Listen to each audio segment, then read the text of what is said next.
Hello दोस्तों, good evening, नमस्कार। आप सभी का एक बार फिर से बहुत बहुत स्वागत है आप सभी के अपने यूट्यूब चैनल परीक्षा की शिक्षा में। उम्मीद करता हूँ आप सभी जो है अच्छे हैं, कुशल मंगल अपनी तैयारी जो है बढ़िया तरीके से कर रहे हैं। तो जो बच्चे क्लास में फर्स्ट टाइम में पहली बार नए हैं उन सभी को बताते हैं हमारे चैनल पे जो है डेली बेसिस पे आपकी जो है बीएड इंट्रेंस 2025 की जॉब की तैयारी साथियों करवाई जा रही है। तो जिसे भी तैयारी पूरी करनी है, कंप्लीट करनी है, चैनल पे पहली बार है तो चैनल को जो है सब्सक्राइब करके हमारे साथ जुड़ जाइए, ठीक है।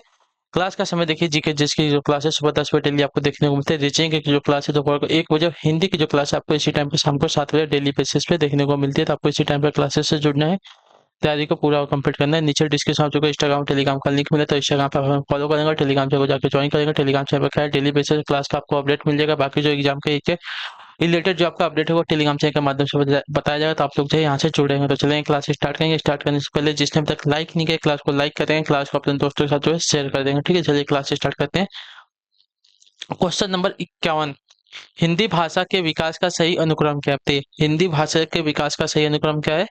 तो देखिए, हिंदी भाषा का इतिहास लगभग जो है 1000 वर्ष पुराना माना गया है। हिंदी की आदि जननी जो आपकी संस्कृत है, ठीक है। हिंदी हिंदी की आदि जननी जो संस्कृत है, संस्कृत पाली प्रकृति भाषा से होती हुई अपभ्रंश तक पहुंची है। फिर अपभ्रंश जो है अवहट्ट से गुजराती हुई हिंदी का स्वरूप ले लेती है, ठीक है। तो पाली से प्रकृत, प्रकृति से अपभ्रंश, अपभ्रंश से जो है हिंदी तक पहुंची। तो ऑप्शन नंबर जो ए दिया गया है आपका राइट आंसर हो जाएगा। क्लियर सभी को इसके बारे में? पाली से प्रकृति, प्राकृत, प्राकृत से आपका अपभ्रंश, अपभ्रंश से हिंदी। अगला क्वेश्चन है 52 नंबर। ध्यान से देखो, वर्तनी की दृष्टि से निम्नलिखित में से शुद्ध शब्द है कौन सा? उपर्युक्त। उपर्युक्त की वर्तनी जो ऑप्शन नंबर ए में दी गई है आपकी क्या है? शुद्ध है यहाँ पे, ठीक है। चलिए ध्यान से देख लीजिए, ऑप्शन नंबर ए आपकी उपर्युक्त की वर्तनी शुद्ध। अगला क्वेश्चन आपका 53 नंबर, निम्न में से शुद्ध वर्तनी वाला शब्द कौन सा है?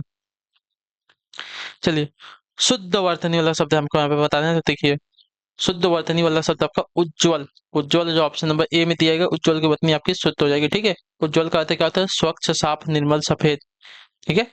चलिए, बाकी सबकी वर्तनी आपकी आज के अशुद्ध दी गई। निम्नलिखित शब्दों में किसकी वर्तनी शुद्ध है? ठीक है, तो दुरावस्था, दुरावस्था की वर्तनी जो दी गई है यहाँ पे आपकी क्या है? शुद्ध है, ठीक है। दुरावस्था की वर्तनी जो ऑप्शन नंबर सी में दी गई है आपकी शुद्ध। संन्यास की वर्तनी गलत है। प्रत्युपकार की वर्तनी भी गलत है। कैलाश की वर्तनी भी आपकी गलत है, ठीक है। सब आपका जो दिया गया है गलत दिया गया। अगला क्वेश्चन है आपका 55। संयुक्त व्यंजन ज्ञ बनता है किससे? तो संयुक्त व्यंजन ज्ञ बनता है आधा ज और इया से, ठीक है। आधा ज और इया से आपका जो है संयुक्त व्यंजन ज्ञ बनता है। तो ऑप्शन नंबर जो बी दिया गया आपका राइट आंसर होगा। क्लियर सर को इसके बारे में? चलिए अगले क्वेश्चन की तरफ बढ़ेंगे। 56 नंबर, ध्यान से देखिए, शब्दकोश में कौन सा शब्द पहले आएगा बताइए? शब्दकोश में सबसे पहले कौन सा शब्द आएगा? तो आपका सबसे पहले यहाँ पे आ जाएगा साथियों असमंजस, ठीक है। असमंजस जो आपका यहाँ पे सबसे पहले आएगा। तो जो ऑप्शन नंबर बी वाला दिया गया आपका राइट आंसर होगा। क्लियर हो गया इसके बारे में?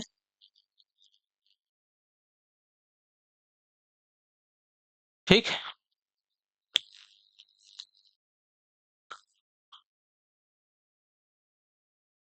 चलिए अगले क्वेश्चन की तरफ बढ़ेंगे। आपका 57 नंबर, अब पढ़कर क्या होगा? इसमें इस वाक्य में कौन सी क्रिया है?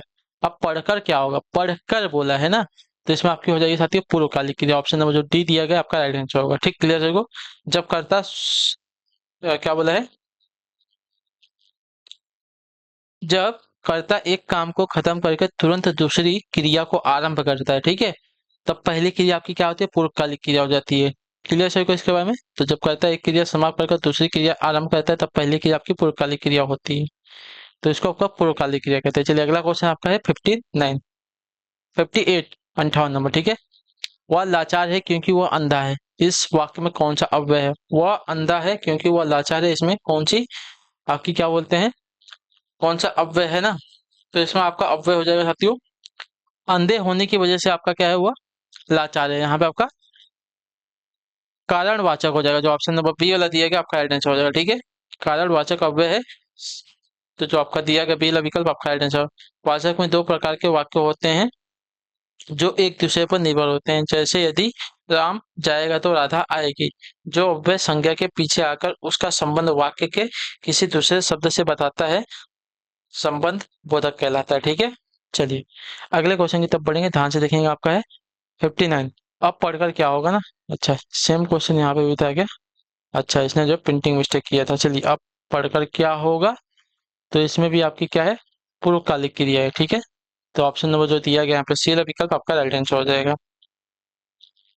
अब पढ़कर क्या होगा, चलिए। निम्नलिखित में कौन सा शब्द आपका व्यक्तिवाचक संज्ञा है? बताइए कौन सा शब्द आपका जो है व्यक्तिवाचक संज्ञा क्या है? व्यक्तिवाचक संज्ञा। तो यहाँ पे जो दिया गया यमुना, यमुना एक नाम है। ठीक है, यमुना एक नाम है तो आपका व्यक्तिवाचक संज्ञा हो जाएगा। ठीक है, क्लियर है। गाय, पहाड़, आम है आपके जातिवाचक संज्ञा हो जाएंगे। क्लियर हो गया इसके बारे में। चलिए अगले क्वेश्चन की तरफ बढ़ेंगे। आपका है 61, 61 नंबर। संस्कृति का विशेषण क्या? बताइए संस्कृति का विशेषण क्या होगा? तो संस्कृति का विशेषण आपका देखना जाएगा तो आपका सांस्कृतिक हो जाएगा। सांस्कृतिक ऑप्शन नंबर ए में दिया गया आपका राइट आंसर। संस्कृति से संबंध रखने या संस्कृति के क्षेत्र में आने या होने वाला, ठीक है, आपका सांस्कृतिक कहलाता है। अगला क्वेश्चन देखेंगे। आपका है 62 नंबर। निम्नलिखित में से कौन सा शब्दों का जातिवाचक संज्ञा नहीं है? ठीक है, जवान, सुंदर, मनुष्य, बालक।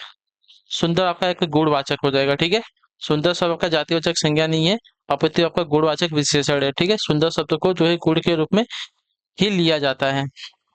बाकी तीनों देखा जाएगा जवान, मनुष्य, बालक आपके क्या है, जातिवाचक संज्ञा। अगले क्वेश्चन की तरफ बढ़ेंगे। आपका 63, 63 नंबर। लड़का दौड़ता है, इस वाक्य में लड़का किस संज्ञा का उदाहरण है? तो लड़का, लड़का बात करें कि इससे जो है पूरी लड़के जाति की बोध हो रहा है, तो यहाँ पे आपका हो जाएगा जातिवाचक संज्ञा हो जाएगा। ऑप्शन नंबर जो सी दिया गया आपका राइट आंसर हो जाएगा। ठीक, क्लियर हो गया इसके बारे में। चलिए, जो शब्द किसी व्यक्ति, वस्तु या स्थान की संपूर्ण जाति का बोध कराते हैं आपके जातिवाचक संज्ञा के अंतर्गत आते हैं। अगले क्वेश्चन की तरफ पढ़ेंगे। 64, 64 नंबर। ध्यान से देखिएगा। लक्ष्मण एक कुशल कार्यकर्ता है, इसमें विशेषण क्या? बताइए लक्ष्मण एक कुशल कार्यकर्ता है, इसमें विशेषण क्या है? तो लक्ष्मण एक कुशल कार्यकर्ता है, तो इसमें जो आपका कुशल है आपका विशेषण है। कुशल है ना, कुशल जो है उसकी क्या कर रहा है, विशेषता बता रहा है। ठीक है, तो कुशल कार्यकर्ता है, तो इसमें आपका कुशल जो आपका दिया गया है विशेषण हो जाएगा। ठीक है, अगले क्वेश्चन की तरफ बढ़ेंगे। आपका है 65, 65 नंबर। आपसे टेलीफोन पर मिलूंगा, इस वाक्य में क्या? आपसे टेलीफोन पर मिलूंगा। ठीक है, तो इसमें क्या हो जाएगा, इसमें आपका करण कारक हो जाएगा। ऑप्शन नंबर जो बी दिया गया आपका राइट आंसर होगा। ठीक है, जिस साधन से अथवा जिसके द्वारा क्रिया की पूर्ति होती है, ठीक है, वहां आपका करण कारक कहलाता है। ठीक है, इसका अभिव्यक्त जो है चिन्ह से होता है, आप से बोला है। ठीक है, टेलीफोन पर मिलूंगा, तो इसमें आपका करण कारक हो जाएगा। अगले क्वेश्चन की तरफ बढ़ेंगे। धनवान का स्त्रीलिंग रूप क्या होगा? बताइए धनवान का स्त्रीलिंग रूप क्या होगा? तो धनवान का धनवती होता है। ठीक है, धनवती की वर्तनी अब हमको बतानी कौन सी शुद्ध हो जाएगी, तो ऑप्शन नंबर सी वाली। ठीक है, जिसमें बड़ी की मानता है, तो ऑप्शन नंबर सी जो दिया गया आपका राइट आंसर। अगले क्वेश्चन की तरफ बढ़ेंगे। 67, 67 नंबर। बताइएगा राइट आंसर क्या हो जाएगा, ध्यान से देख के। दंत दानव, दंत धानव का तद्भव रूप क्या? बताइए दंत धानव का तद्भव रूप क्या हो जाएगा? देखिए दंत धानव का तद्भव का दातुन हो जाएगा। ठीक है, ऑप्शन नंबर सी दिया गया आपका राइट आंसर होगा। दंत धानव का तत्पुरुष रूप आपका दातुन होता है। ऑप्शन नंबर सी आपका करेक्ट आंसर। अगला क्वेश्चन है 68, 68 नंबर। निम्नलिखित में से अर्ध तत्सम शब्द को पहचानिए। अर्ध तत्सम शब्द को पहचानना है तो यहाँ पे अक्षर आपका जो दिया गया है अर्ध तत्सम शब्द है, जिसका तत्सम रूप आपका अक्षर हो जाएगा। ठीक है, क्लियर सभी को? अर्ध तत्सम शब्द का यहाँ पे अक्षर है, जिसका तत्सम क्या हो जाएगा, अक्षर हो जाएगा। क्लियर सभी को इसके बारे में? चलिए अगले क्वेश्चन की तरफ बढ़ेंगे। आपका 69 नंबर। नीचे दिए अनिर्घादित शब्द को एक अर्थ के साथ लिखा है, उसका दूसरा अर्थ बताना है। ठीक है, द्रोण का द्रोणाचार्य लिखा है, तो इसका दूसरा अर्थ क्या हो जाएगा?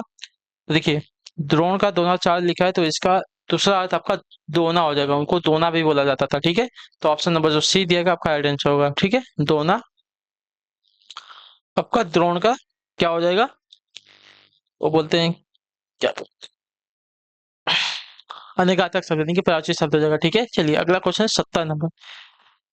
क्षत्रिय शब्द में प्रत्यय बताइए। क्षत्रिय शब्द में प्रत्यय हमको बताना है, तो क्षत्रिय का प्रत्यय अगर देखने जाएंगे तो यहाँ पे हो जाएगा साथियों क्षत्रिय। ई लास्ट में आ रहा है, तो आपका ई जो है आपका प्रत्यय है। ठीक है, क्लियर हो गया इसके बाद? शब्द के अंत में लगकर जो है शब्द का अर्थ बदलने वाले जो आपके शब्द होते हैं क्या होता है, प्रत्यय कहलाते हैं। चलिए अगले क्वेश्चन की तरफ पढ़ेंगे। आपका 71 सुमित्रा, सुमित्रा में प्रत्यय बताइए, सुमित्रा। चलिए सुमित्रा, क्या आ रहा है लास्ट में? आ आ रहा है, सुमित्रा। ऑप्शन नंबर ए आपका जो दिएगा आपका राइट आंसर होगा, ठीक है।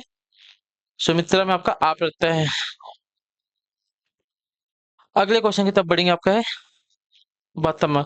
यदि ई छोटी ई, उ छोटा ऊ, सॉरी, ई बड़ी ई, उ बड़ा ऊ, री के बाद कोई भिन्न स्वर आए तो इनका परिवर्तन य, मतलब क्रमशः ई और बड़ी ई का य में हो जाता है, आधे य में, और उ और बड़े ऊ का जो परिवर्तन है आपका आधे व में हो जाता है, और री का जो परिवर्तन है आपका आधे र में हो जाता है। तो इसमें कौन सी संधि होती है? तो इसमें जो आपकी शादी हो, यड़ संधि होती है, ठीक है। यड़ संधि होती है या दूसरी संधि होती है, तो इसमें आपकी यड़ संधि होती है, ठीक है। याद रखिए, बहुत इंपॉर्टेंट क्वेश्चन है। तो ऑप्शन नंबर जो बी दिया गया आपका राइट आंसर होगा, ठीक।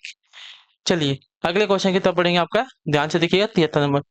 किस संधि में स्वर का परिवर्तन य, र, ल, व में होता है? अभी आपको मैंने बताया था ना, किस संधि में स्वरों का परिवर्तन आपका य, र, ल में होता है? तो आपका राइट आंसर हो जाएगा साथियों, यड़ संधि में, ठीक है। छोटी ई और छोटा, छोटी ई और बड़ी ई का परिवर्तन आपका य में होता है, छोटा मतलब री का परिवर्तन आपका र में होता है, ल और व, ठीक है। तो व का परिवर्तन आपका उ और बड़े ऊ से होता है।